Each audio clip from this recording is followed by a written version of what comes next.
Nye ñininkali min ke ko doye ñininkali ke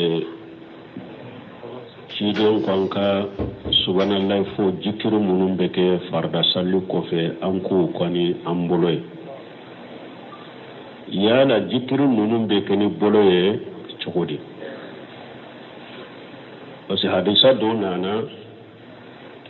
ciiden ko alayhi kunna bil anamil فإنهن مسؤولات ومستنقات نمي حديثا ناتشو دو حديثا سهلين دو حديثا ناتشو دو عليه كنا نعقدنا بالأنامل حديثا دو كم صوما لا إله إلا الله سبحان الله الحمد لله مي أبافو أبوكا كاكني أبولون كنون كوني parce que bolon koni numu qiyama ube nyininka ube kuma ana mili yede bolon koni ko min fulen ne ana mili yenninde hadisan na tawdala anya aqidina aqidu yemunye kakuru aqidu yede ni yenni bolo kuru kana tege farakono aqidu yenninde hadisa dola ana mili bolon koni ku hadisa dola nya aqidina akaku kabila wodi yato tasbihu chogo Sheikh Abdullah Bumbaz akafata wado kono anime amya kalanden dola video abake ko ayayira wulula ubake kallame dersula ne yaye fata wala uko tasbihu be ken bolon kono ye chogodi akoy bi bolon kono kre subhanallah alhamdulillah subhanallah subhanallah subhanallah subhanallah subhanallah bolon ko ni mumen de beko ayame so Abdullah Bumbaji yayi na kalande una anya akhidina akonni de dabe kurube bolon ko ni mumen de beko Sheikh Muhammad ibn Salih al-Uthaymeen rahimahullah nyaye aka kitabu kono al-liqa al-bab al-maftuh uya le fana nyininka tasbihum be ken bolon ko ni ye chogodi akotte sugun be ke bolon ko ni e chogo ni bolon ko ni mu'min de be ko subhanallah subhanallah subhanallah subhanallah subhanallah akod dalila ben ninde da hadisa kono akon ni hadisa ko ya aqidina ako arabu tumbe jate ke ni bolon ko ni en chogo de la ka kuru ka wuli ko arabu tumbe ni sugu de do ka jate la akon me sisa mo fule kam minke bolon ko ni kuru sabare talawa ka bolon ko ni kumba ba kala ta subhanallah subhanallah subhanallah subhanallah subhanallah akwa lete delila donina akon ni sugu ko ate delila donina ibe bolon ko ni mumen de ko subhanallah subhanallah subhanallah subhanallah bolon ko ni mumen de be ko te subu be kenayo o chogo de la ni mo fule ka ke bolon ko ni kuru ni chogo ni be kata akwa le ma delila yennina hadisa masabati ala ni oye ayere ka kitabu kono la ababu li qawl maftuh nya fana ka kalandin do ye afana bafu ka ko ka kalando ko le tara ka karam nugo fe uniza Usaimin ko tusa do temina na ce abafe kala kali kalando ne ko le tara uniza Usaimin kan misiri kono ko ale salira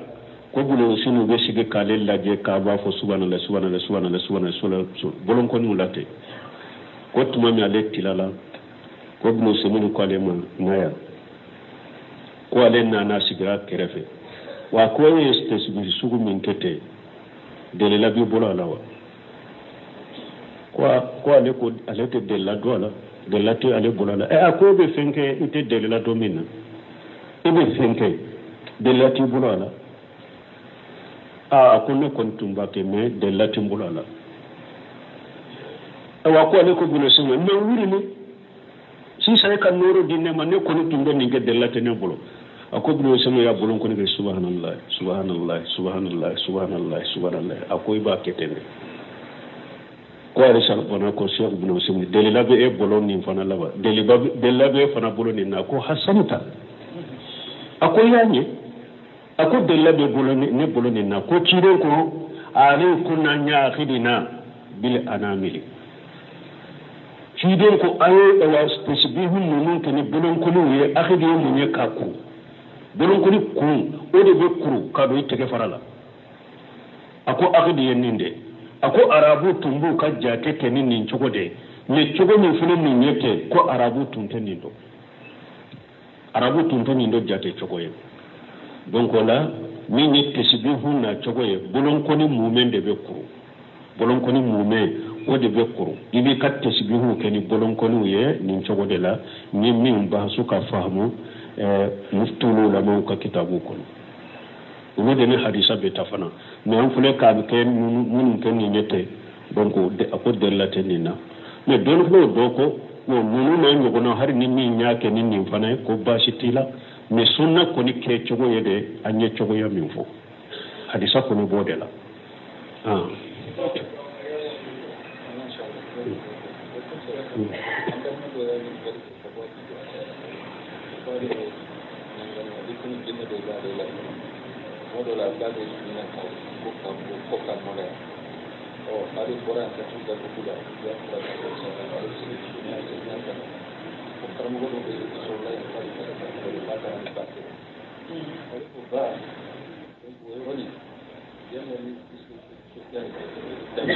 ka kuma surunya ko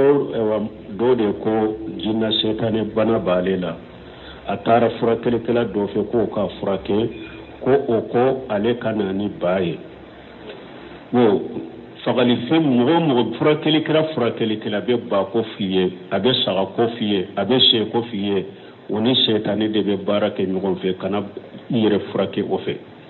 woni setane barake lawde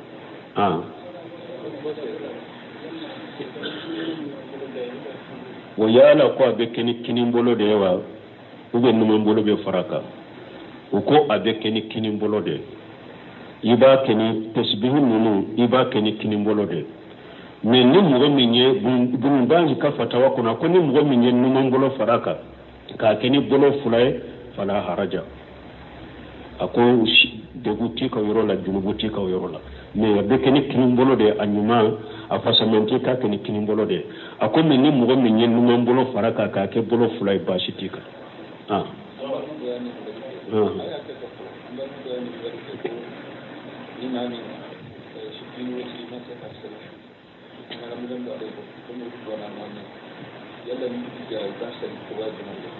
koni mugo min safuni wotiri ema se ka salli sufe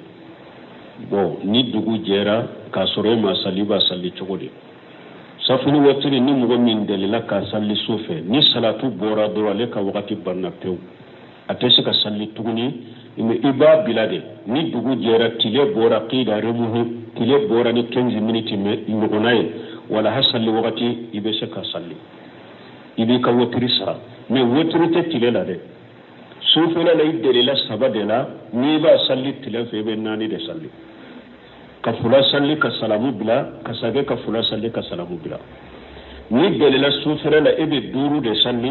ni ba salli tile fela la kasara ibe woro de salli fula ibe salamu bila fula ibe salamu bila ni delila sufe ibe tani kele de salli ni dugu jera ibulo ni tile fe ba sara wala ha wakati la salli fana kase ibe tani fula de salli woturite tilela ni delila ye munye amba ashitu ko chide ko ale ka sufe woturi ye tani kele de ko ni domi ni sugula fenya sugula ko na amase ka salli sufela la ko aba salli tilafe arakantani fula ko aba salli tilafe arakantani fula donc woturi be salli o chogo de la iba salli tilela me ibe ewa ni woturi nye ibo bola de woturi te tilela ibe safu ideke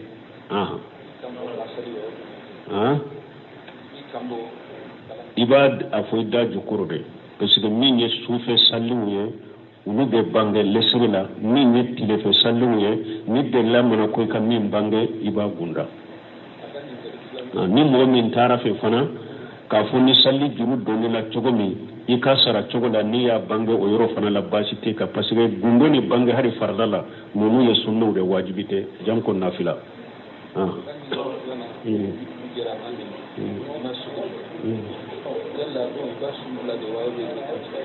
bon ko dugu jɛra mɔgɔ min na e m'a fɔ i ma se ka suguri dun i b'a continuer i bɛ sun bila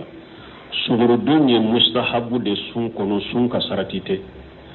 sugurudun kun ye de don k'i dɛmɛ i ni fanga dɔ ka don tile kɔnɔ mais sun sarati tɛ donc hali ni mɔgɔ min ma wa suguri dun sunfɛla la ni dugu jɛra i bolo donc i bɛ se k'i yɛrɛ minɛ ka continuer ka sun na ni sunkalo kɔni don wajibi i tɛ min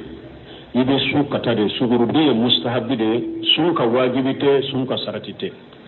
a kɔrɔ de de ka hinɛ e yɛrɛ de la dɔrɔn i fanga ni dɔ ka se ka don tile la sinon sun sarati tɛ n'i ma hali suguru dun i bɛ sun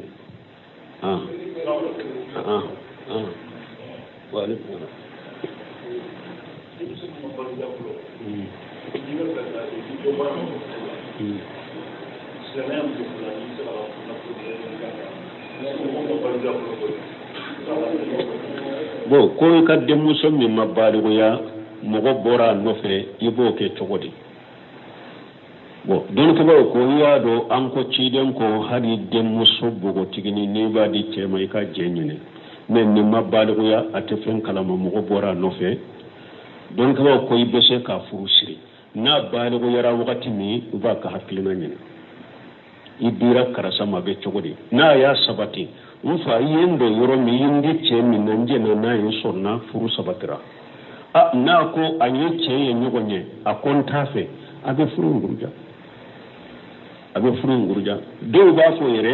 ko denmuso fitinin ko o bɛ se ka di hali n'i ma sara ma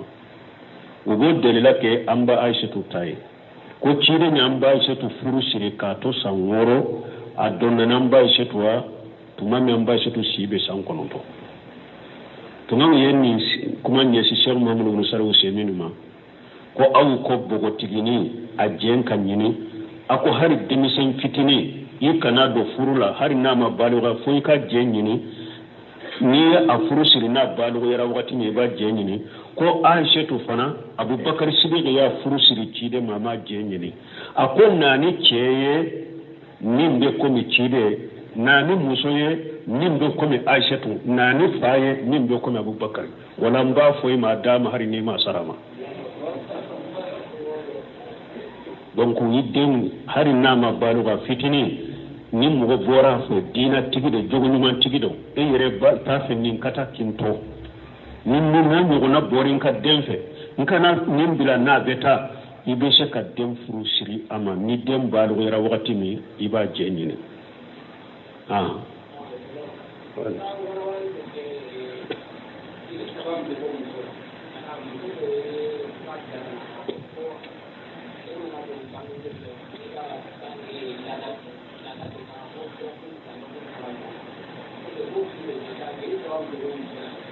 joli saba juma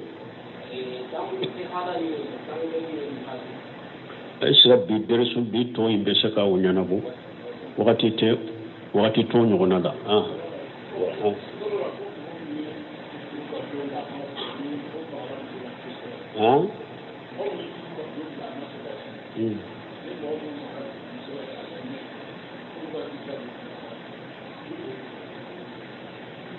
ko ni mɔgɔ min y'a tugu a ma dɔn so k'a tugu sunkalo kɔnɔ k'i min a ma dɔn so ko o kiri ani muso min magara mɔgɔ min magara muso la sun to ka magala cogo di ka kafoɲɔgɔnya bɛ cogo jumɛn mɔgɔ min ni ale ye dɔn a yɛrɛ tugu ka min sunkalo kɔnɔ a ye kabayira junubu belebeleba kɛ a ye Ala sɔsɔ ka kabayira junubu belebeleba kɛ a bɛ tubi ka taa Ala ma ka Ala yafa deli ka dɔn in sara kafara tɛ ale t'a nɔfɛ dɛ a bɛ dɔn in sara kafara t'a nɔfɛ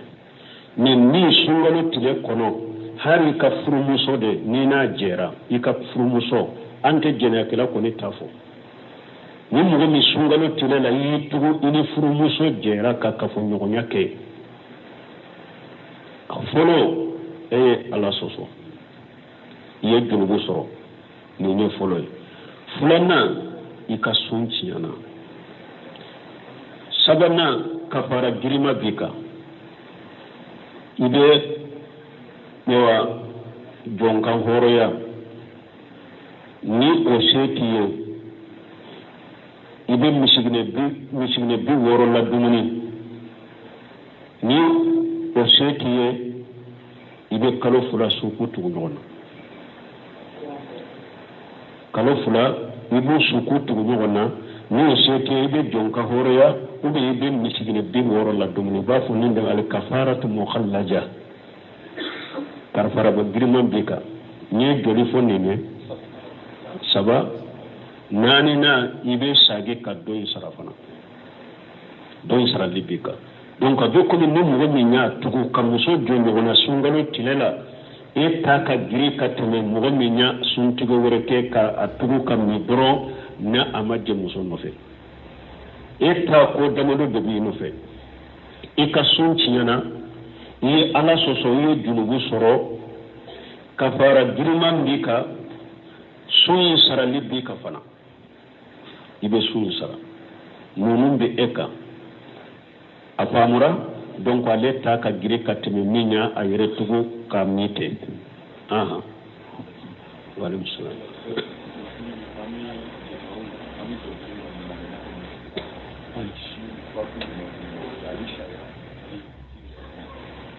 o ko miziki munun be lamɛ be donkili munun lamɛ ani shiru faranfansa juman b'u ni ɲɔgɔn cɛ bon silamɛw ni ɲagamiraw bɔrɔ isadu ani anashid Cheikh Salih Fawzan ko u tɛ kelen ye parce que silamɛw yɛrɛ ka silamɛ arajow la sa ye donkiliw dɔ don silamɛya kɔnɔ ko anashidul islamiya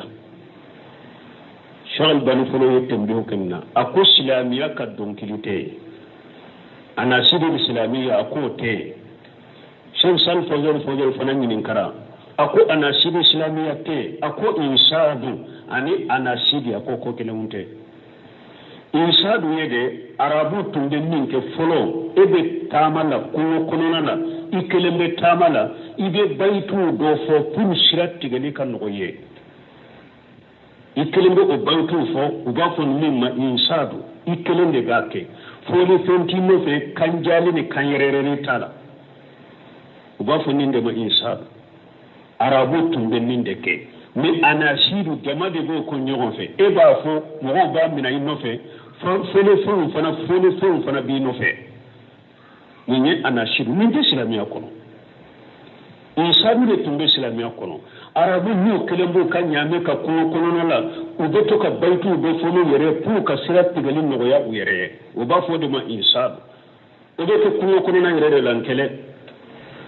ube shiru yɛrɛ Hasana bin Sabitu ninnu tun bɛ min kɛ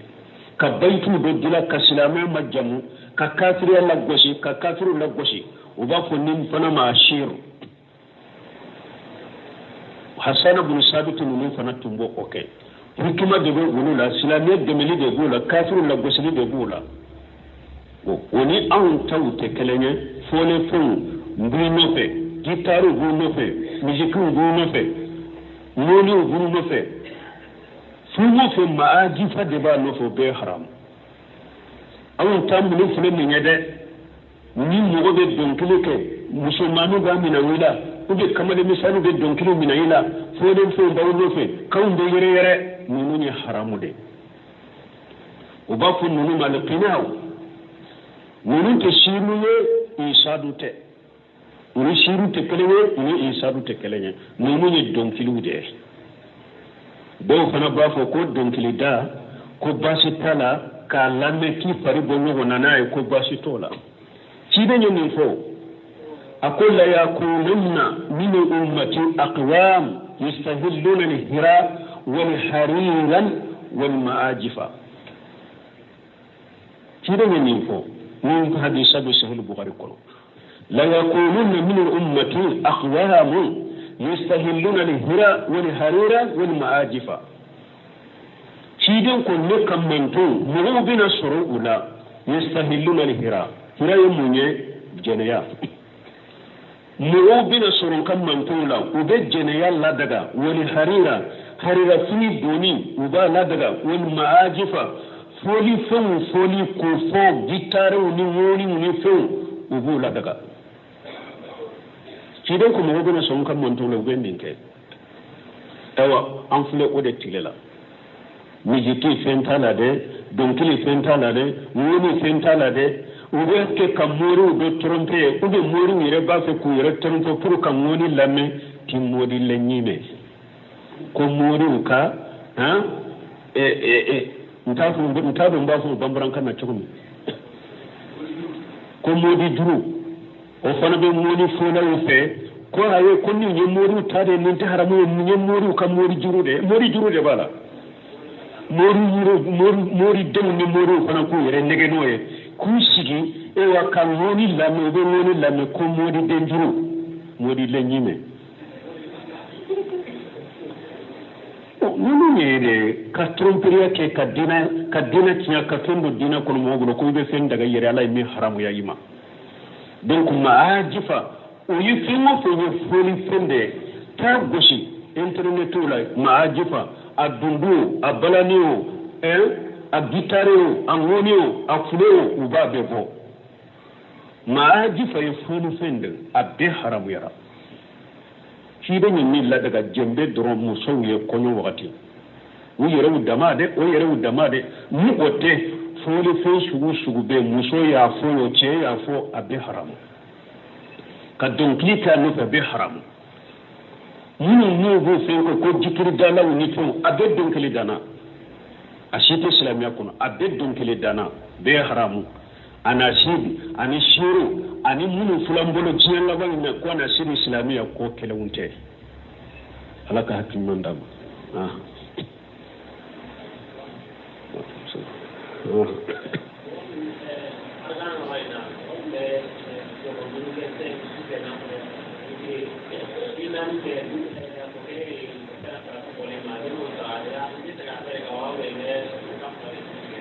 bo koni mogo mi e della joko duru de la misali la e nani be salli atore e kanani duru na de salatu bora ibe sagi nani be de ka ube be sagi kelenda tanki nani sallite sago ka metile fe wotri ibo ke fulay wala hawati be fula salli parce que kelende tora nina ibe fula de salli wotri te tilela ibe fula salli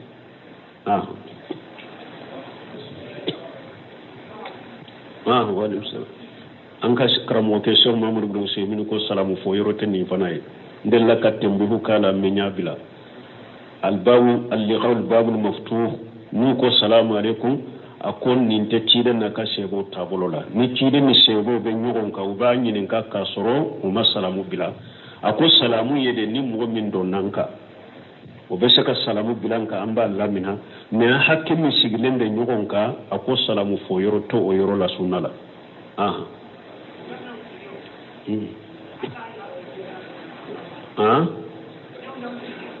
mamu ko jamu ji ba nyambi be saka nyambi ji wore la kimma ko nyana yawa ale iba akelende mina yere ya barka mayoro yowode akana fara jika a barka yabe ika kelemi barka be wode la barka yode me ka nyambi ji wore la donc ote iba kelende mi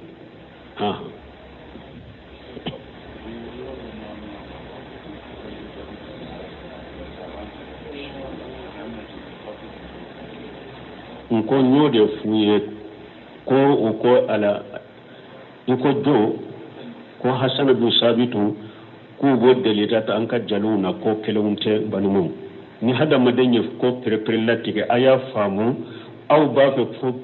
fo aw be min fede fo ja ko ka karasa mina na tege al isharatu yakfi lil labid koriya be haklima wasambalimo koriya be haklima wasa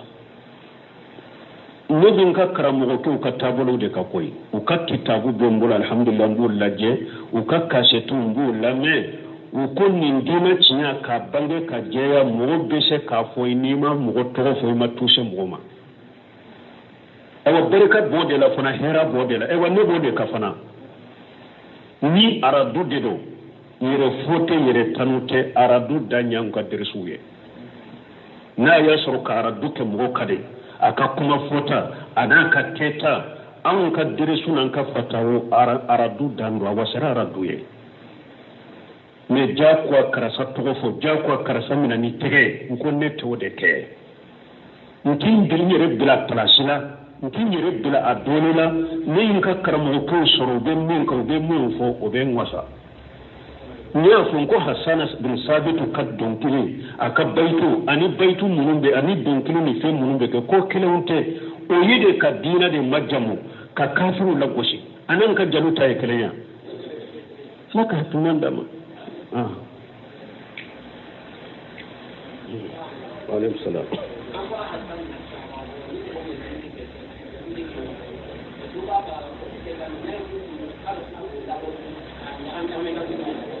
Ammo ya hadisa kono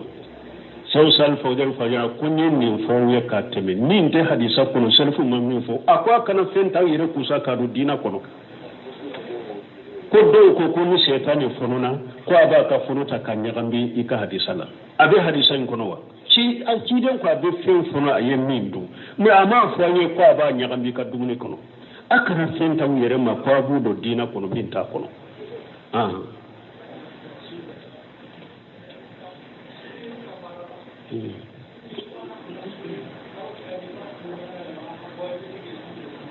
bo ko kafara sunni ni muso je nyogonya sungalo telela ki tugo be kafara mi so be tugo nyogona de ba bebe tugo nyogona de ite muini nyogonche fonni darura ya tige tama do nana tama darura do nani tamara tama nya tige ibe se ka continue ube bana do nani soro oni sunte se kata imina bana inde kama ni kenera ibe se ka continue ni ote konsegera ndi ngere lafiya ka continue ote nyala mais ni mun ka fara ni se a bebbi ka boyka parce que cidon tilela min jera amuso no fe sungalo tilela nana ko ciden halakira akoye munke akon jeran ka muso no fe sungalo la cidon ko be se ka kalo fura suku tunu akon ni min soro ni sunde akoye be se ka jonka horo yawa ayi ko jonte ne bolo tese ko ka horo yawa akoy be misigire bi wori be ko la dumune ba akon madina konina la moy fanta ka ne boa asigira ka to ciden kere fedro doni ewa minando nana fale tamarola ciden ya takadama ako kafara mimbika tan nimbo ika kafara la ako cide fantan sitin madina kono minna ka damba mako benela ni nan ka mere bo folo awa ciden ko ina kata تادي كدم بيام سبحانك اللهم ربنا وبحمدك اشهد ان لا اله الا انت استغفرك واتوب اليك يعني نكلم منك